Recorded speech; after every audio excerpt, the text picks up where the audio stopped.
John Adams, by David McCullough. Picture yourself standing in a palace, the air heavy with centuries of history and crackling tension. You've just walked through halls packed with lords and ministers, every single one of them staring at you. Not with admiration, mind you, but with icy curiosity. Because to them, you're the enemy. A rebel. A man whose name was recently on a list of traitors marked for the gallows. And now, here you are, face to face with King George III himself, the very monarch you defied, the ruler you helped overthrow in your homeland across a vast ocean. Your heart is hammering against your ribs, your voice threatens to shake. You're acutely aware that the future of your young, fragile nation hangs on this single moment. You are the first ever minister from the United States of America to the Court of St. James in London. This isn't some Hollywood dramatization. This actually happened to John Adams in 1785. Standing there before the king, he spoke not with anger or defiance, but about restoring the old good nature and the old good humor between two peoples who shared language, religion, and blood. The king, visibly moved, confessed that while he'd been the last to consent to America's independence, he would now be the first to embrace its friendship. It's one of those quietly electric moments in American history that gives you chills. And it's just one thread in the incredible tapestry of John Adams's life, as told in David McCullough's Pulitzer Prize-winning masterpiece. Today, we're diving into that world together, and I promise you, by the time we're done, you won't just know some facts about John Adams. You'll understand the man behind the history. You'll feel his doubts, his burning ambitions, his crushing loneliness, and his unshakable courage. You'll discover that founding a nation wasn't some neat, orderly process led by flawless heroes. It was messy, brutal, and driven by passionate, stubborn, brilliant, and deeply flawed human beings. And in John Adams's story, you'll find powerful lessons about what it truly means to have character, to stand for what you believe in, even when you're standing completely alone. So who exactly was this John Adams character? Before the presidency, before the diplomatic missions, he was just a farmer's son from a small Massachusetts town called Braintree. He wasn't tall and commanding like George Washington. He wasn't smooth and universally charming like Benjamin Franklin. He was short, stout, and by his own brutally honest admission, often vain, cranky, and quick to anger. From early on, he had this burning ambition, a hunger for what he called distinction. His diary is filled with searingly honest self-criticism. He called himself puffy, vain, conceited. He despaired over his laziness and his tendency to daydream his life away. He wrote, "I totter with every breeze." This isn't the stuff of legends, right? This is the sound of a real person struggling to figure out who he is. His father, a deacon and farmer, wanted him to become a minister. But John was drawn to the law. There's this wonderful story from his youth. He told his father he didn't want college, that he just wanted to be a farmer. His father, a wise man, simply said, "All right." The next day, he took John out to the marshes to spend the entire day cutting thatch. Grueling, muddy, back-breaking work. That night, his father asked if he was satisfied with being a farmer. Though exhausted, John proudly insisted he liked it just fine. But his father replied, "Well, I don't. So you'll go back to school." And he did. It was this combination of soaring ambition and nagging self-doubt, of brilliant mind and restless heart, that shaped him. He worked tirelessly, becoming one of Massachusetts's most respected lawyers. He read voraciously, history, philosophy, poetry. "You will never be alone with a poet in your pocket," he would later tell his son. But the most important decision of his life had nothing to do with law or politics. It was marrying Abigail Smith. She was a minister's daughter, intelligent, witty, and every bit as principled as he was. Their partnership is genuinely one of the greatest love stories in American history. They weren't just husband and wife. They were intellectual equals, confidants, each other's dearest friend, as they signed their letters. Their correspondence, spanning over 1,000 letters, gives us this intimate window into their world. While he was away for months, even years, serving the country, she ran the farm, raised the children, and served as his most trusted advisor. It was Abigail who famously wrote to him while he was shaping a new nation, urging him to remember the ladies and not put unlimited power into the hands of husbands. She saw, with perfect clarity, the potential for tyranny everywhere, even in the home. It was this profound sense of justice that led Adams to one of the defining moments of his early career. In 1770, Boston was a powder keg ready to explode. British soldiers, taunted by a mob, opened fire, killing 5 civilians. The Boston Massacre. The city erupted, demanding vengeance. The soldiers were arrested, but not a single lawyer in Boston would defend them. It was career suicide. Except one, John Adams.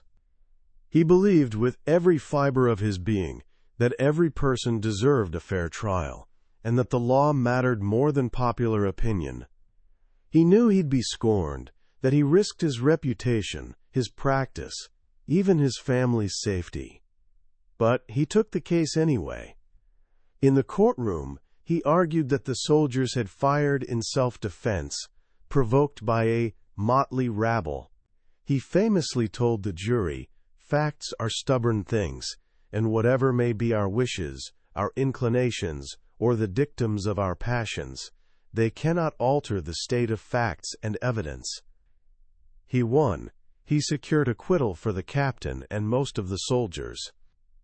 It was an act of profound courage and principle, and though it made him deeply unpopular in the moment, it ultimately solidified his reputation as a man of unshakable integrity.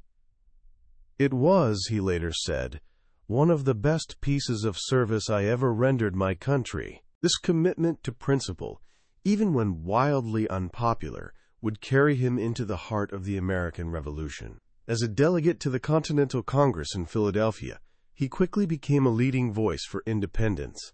While many delegates, like the eloquent John Dickinson of Pennsylvania, still hoped for reconciliation with Britain, Adams saw it as pure fantasy. He was impatient, relentless, and powerful in debate. Thomas Jefferson, who was quiet and reserved in Congress, later described Adams as the Colossus of independence. He said when Adams spoke, he was not graceful nor elegant, but he spoke with a depolist power of thought and expression that moved us from our seats. For weeks, Adams argued, debated, and pushed. He served on countless committees, working from dawn until late night. He drove himself, and everyone around him, to confront the inevitable. When Richard Henry Lee of Virginia finally introduced the Resolution for Independence in June of 1776, it was John Adams who immediately seconded it.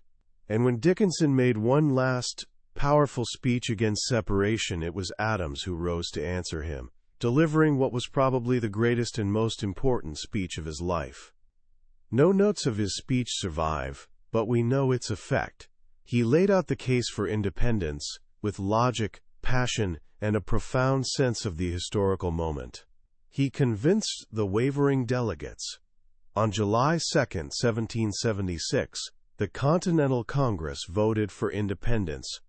Adams was ecstatic.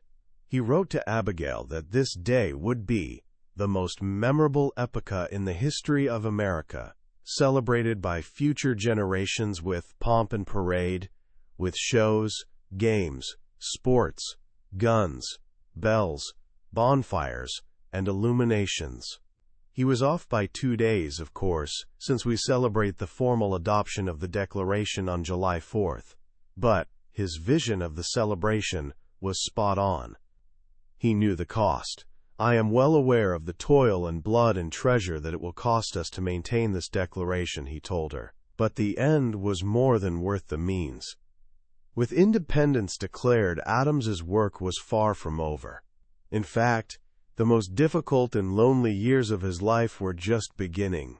He was sent to France as a diplomat, tasked with securing an alliance and financial support for the war. This meant leaving Abigail and his children for years, crossing the Atlantic in the dead of winter on a small frigate, facing storms and the constant threat of capture by the British Navy. He arrived in Paris to find a world utterly alien to him. It was a world of aristocratic splendor, intricate etiquette, and diplomatic subtlety, for which he felt completely unsuited. And at the center of it all was Benjamin Franklin. Franklin was a living legend in Paris. He was adored by everyone, from the king's ministers to the ladies of the court. He was seen as the wise, rustic philosopher from the New World. He was charming, patient, and moved through French society with effortless grace. John Adams was none of those things.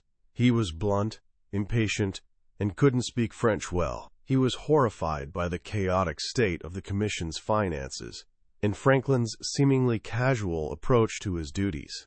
While Franklin charmed his way through Parisian dinner parties, Adams sat at his desk, trying to bring order to the paperwork.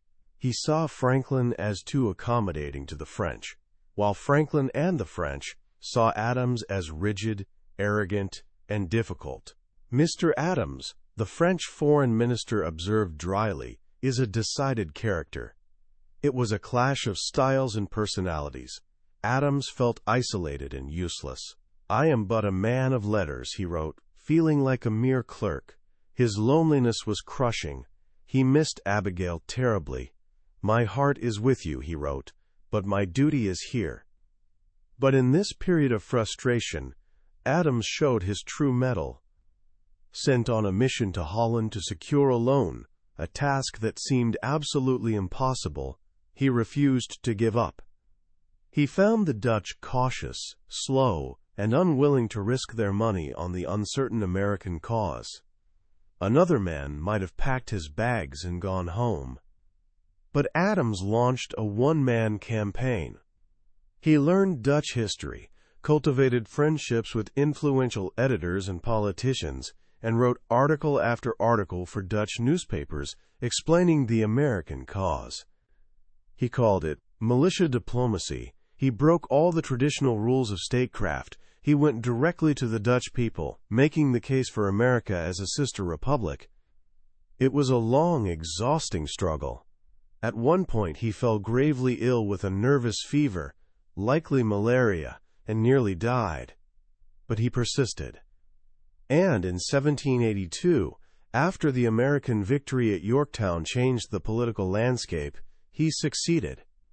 He secured a crucial loan and, even more importantly, Dutch recognition of the United States, the first country to recognize America after France. It was a stunning personal triumph, achieved through pure, unyielding stubbornness. As he later wrote, "Thanks to God that he gave me stubbornness when I know I am right." His diplomatic career culminated in the peace negotiations with Great Britain. Alongside Franklin and John Jay, he defied Congress's instructions to follow the French lead. Suspecting that France wanted to limit America's power, the three Americans negotiated directly with the British, securing a treaty that was incredibly favorable to the United States. It established generous boundaries, from the Atlantic to the Mississippi, and secured vital fishing rights off Newfoundland, a point Adams fought for with all his might, drawing on his New England roots. And so came that powerful moment we began with, John Adams, the former rebel, standing before King George III as the representative of a free and independent nation. It was the closing of a circle, proof of how much the world had changed. and how much he had done to change it. After nearly 10 years abroad, Adams finally returned home, hoping to retire to his farm, which he now called Peacefield, but the country called him once more.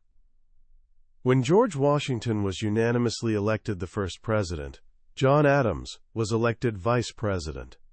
It was, he quickly discovered, the most insignificant office that ever the invention of man contrived. His role was to preside over the Senate, a body in which he had no vote unless there was a tie. For a man of action and strong opinions, it was torture.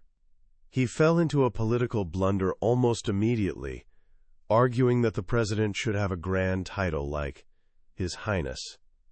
The idea was roundly mocked. He was ridiculed in the press as His Rotundity.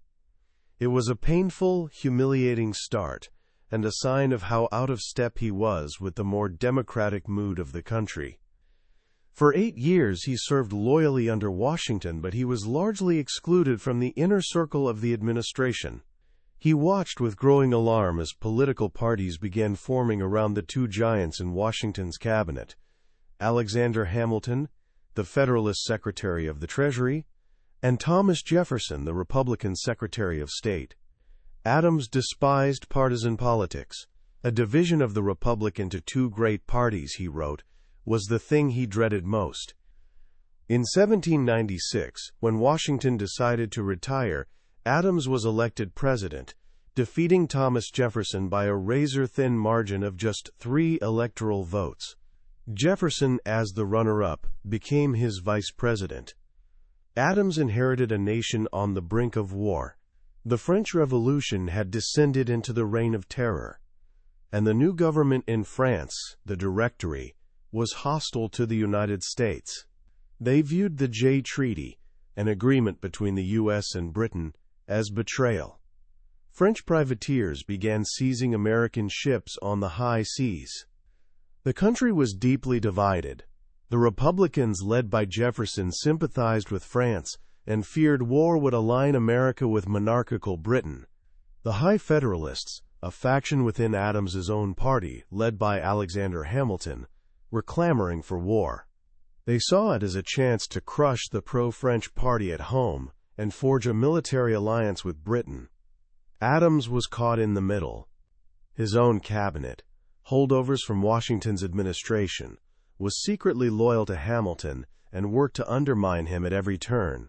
Secretary of State Timothy Pickering, in particular, was a zealous advocate for war. The crisis exploded with the XYZ affair. Adams had sent a 3-man peace commission to Paris, but they were met with a shocking demand. 3 French agents, referred to in the secret dispatches as X, Y, and Z, told the Americans that negotiations could only begin if they paid a massive bribe to the French Foreign Minister Talleyrand. When the dispatches were made public, the country erupted in patriotic fury. Millions for defense, but not 1 cent for tribute, became the rallying cry. The High Federalists saw their chance. War seemed inevitable. Hamilton began dreaming of leading a new American army to glory, perhaps even conquering Spanish territories in the Americas. This was the great test of Adams's presidency. He could have ridden the wave of popular anger, declared war, and likely ensured his re-election. It would have been the easy political move, but he didn't. He believed, as he wrote, that great is the guilt of an unnecessary war. He strengthened the Navy, the wooden walls. He had always championed and stood firm against French aggression, but he refused to ask for a declaration of war. He kept the door to peace open, even just a crack. Then, against the unanimous advice of his cabinet and the fury of the High Federalists, he did the unthinkable. In February 1799, he learned through back channels that Talleyrand, seeing America's new resolve, was now willing to negotiate in earnest.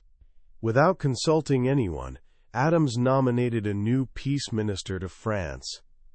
It was an act of stunning political courage. The High Federalists were enraged. They felt betrayed. Hamilton called Adams insane. The Federalist Party split in two. Adams knew he was risking his political future, but he didn't care. "I desire no other inscription over my gravestone," he later wrote, than, "Here lies John Adams, who took upon himself the responsibility of peace with France in the year 1800. The mission succeeded. A treaty was signed, and war was averted. But the political cost was brutal. Hamilton, furious, published a scathing pamphlet attacking the president's character and fitness for office. The Federalist Party went into the election of 1800 utterly divided. The result was predictable. Adams lost the presidency to Thomas Jefferson.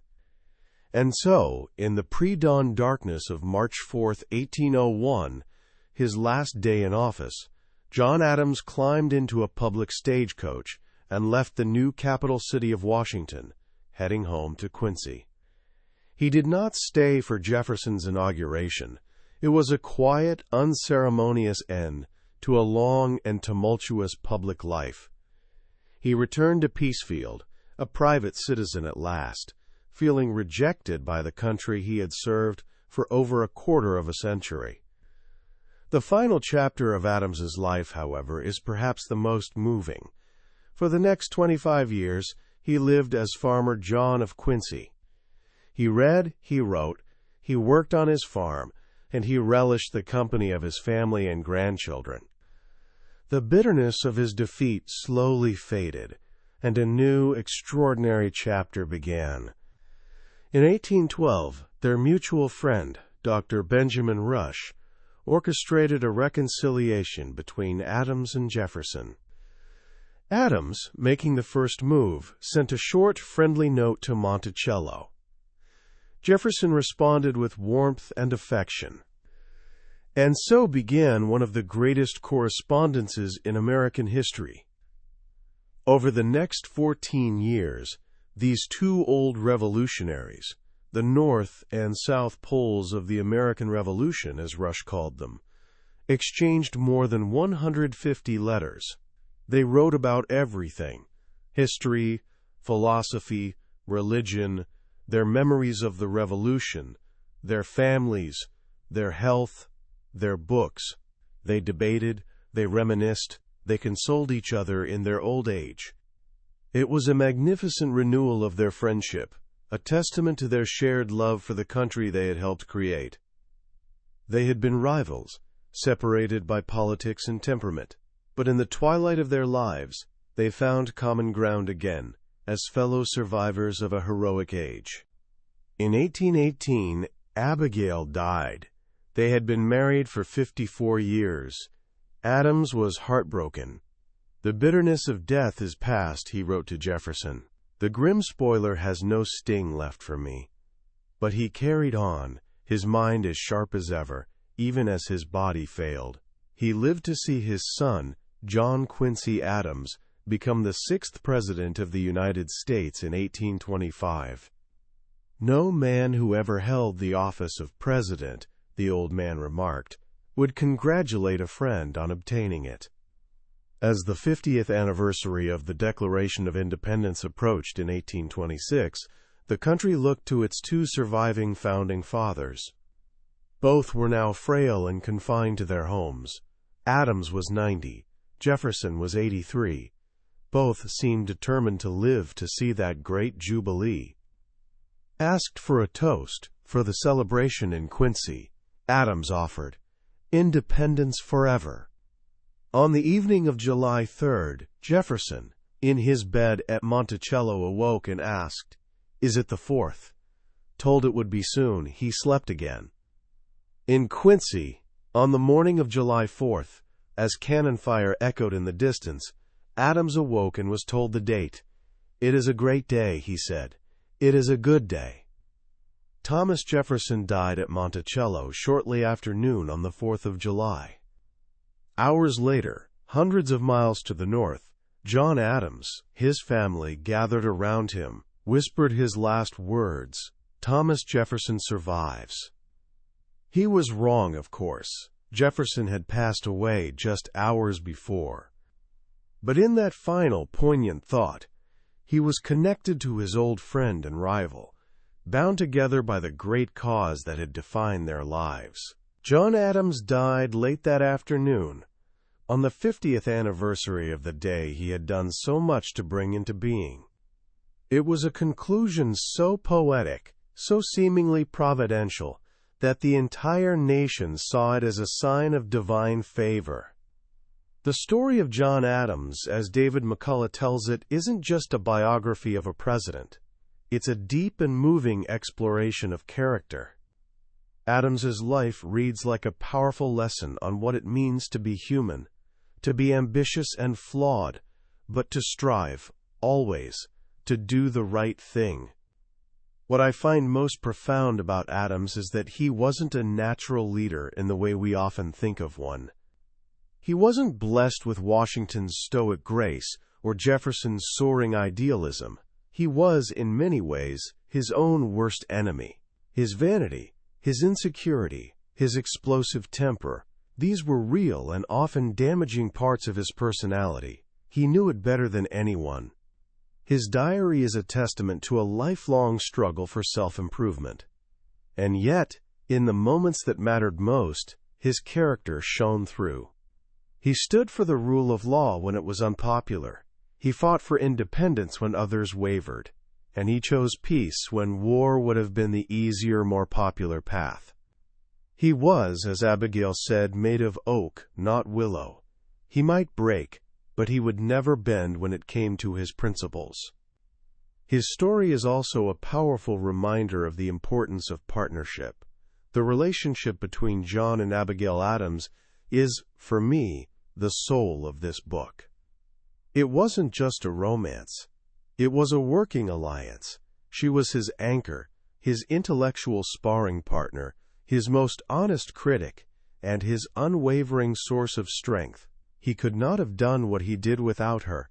Their life together shows us that the greatest achievements are rarely accomplished alone. We all need a dearest friend to share the journey with. So what can we take from this incredible life?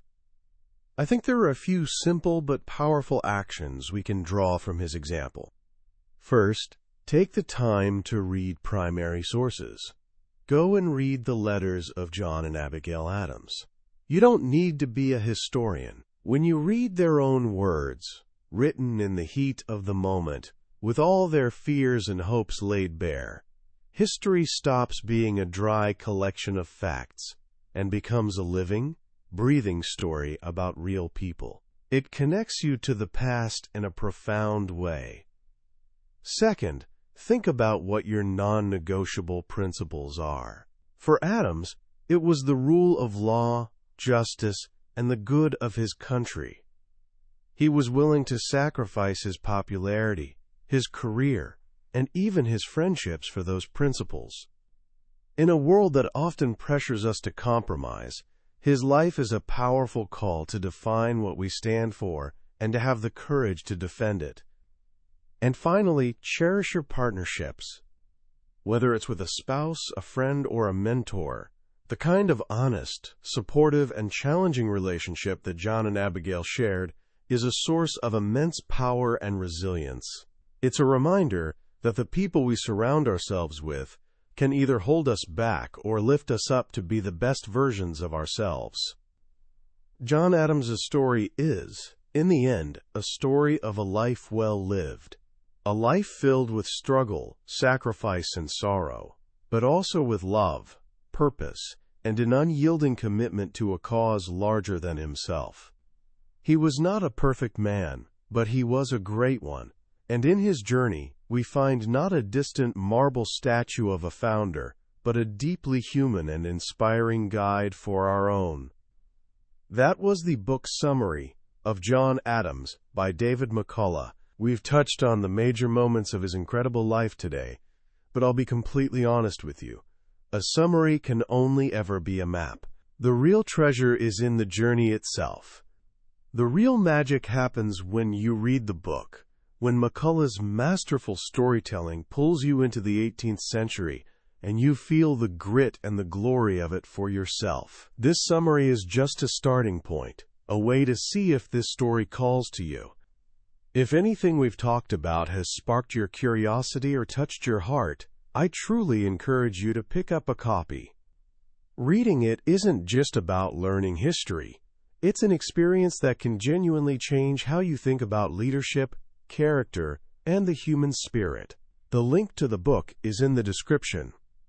Also, if you found this summary valuable, please hit that like button and subscribe to the channel. It helps more than you know, and it ensures you won't miss our next journey into another life-changing book. Let's keep learning and growing together.